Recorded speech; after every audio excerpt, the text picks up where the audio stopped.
Hi, I'm Peter Gordon, I'm a chef and I'm a New Zealander, and I'm going to show Will how to make gorgeous roast New Zealand lamb lunch for his wife for Mother's Day. That's correct. I'm Will Greenwood, I'm an ex-rugby player and I'm a complete buffoon in the kitchen. I've cooked 3 meals in my entire life.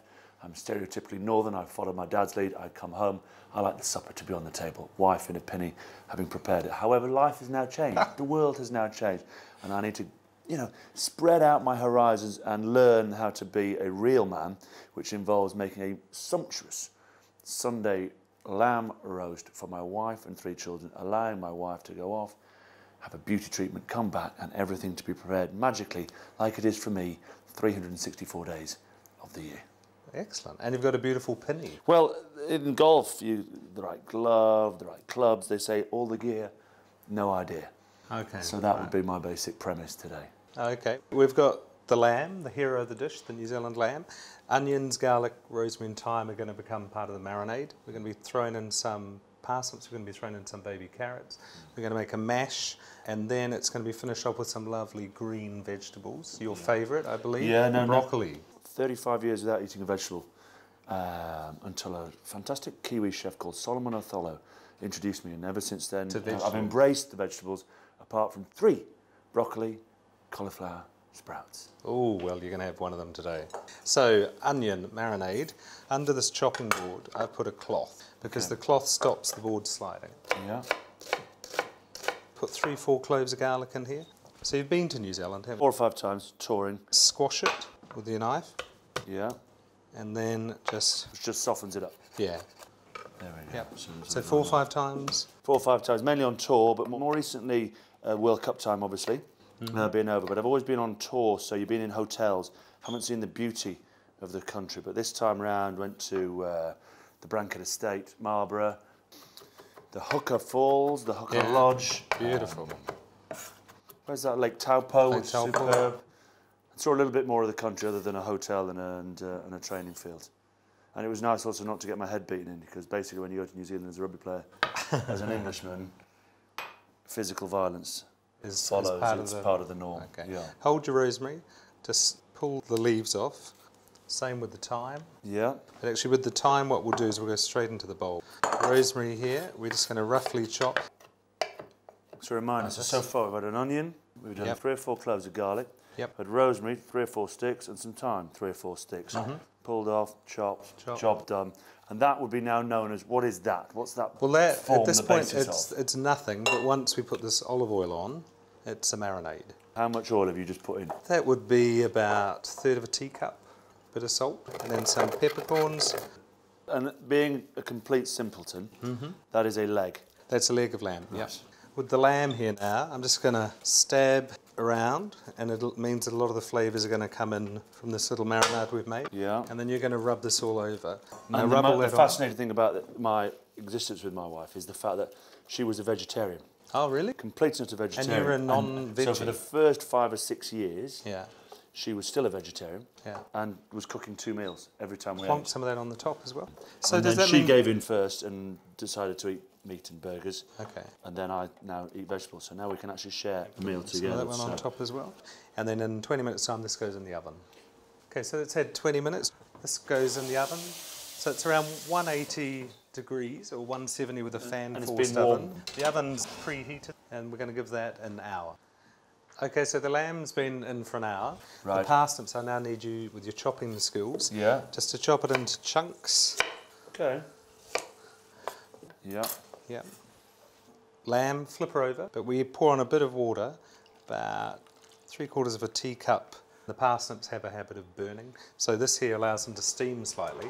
Okay. And then we just put them back in. Okay, so the lamb with the parsnips had 45 minutes. Yes. Use a nice clean dry cloth. I'll lift this up. You add the carrots. And the lamb will end up being cooked how? Medium. If you cook it rare, it can be quite chewy.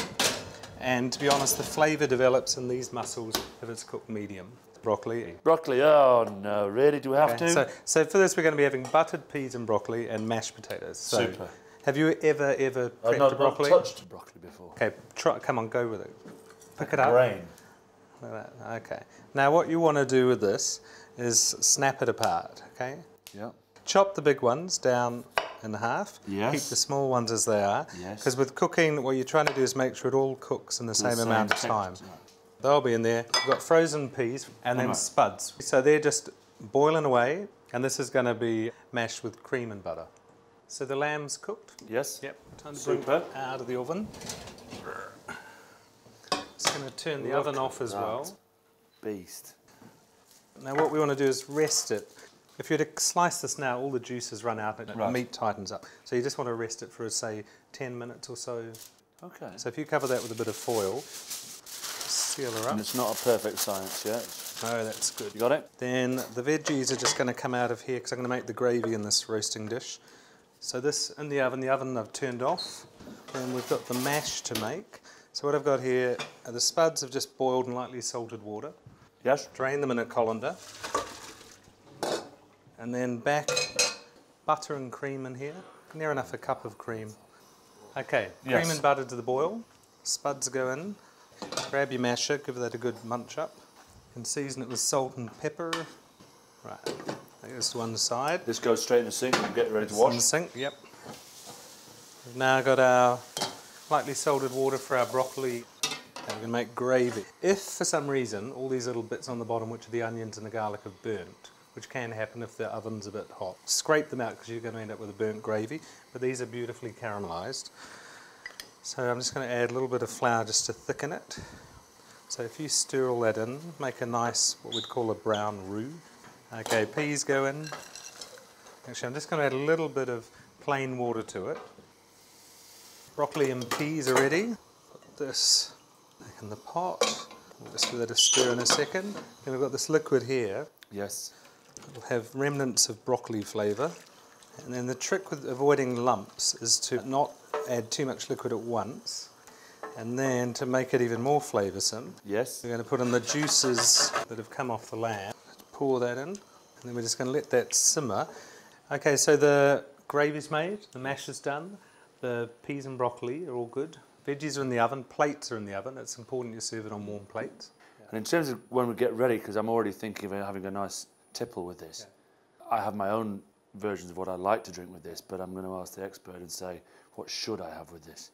Well, lamb for me is a mild Shiraz, or a Pinot Noir, New Zealand Pinot Noir. If you go on to the loveourlamb.co.uk website, they give recommendations of wines to have. Yes. But the thing with any wine, like some people only drink white wine and they go, oh, I can't have lamb because I drink white wine.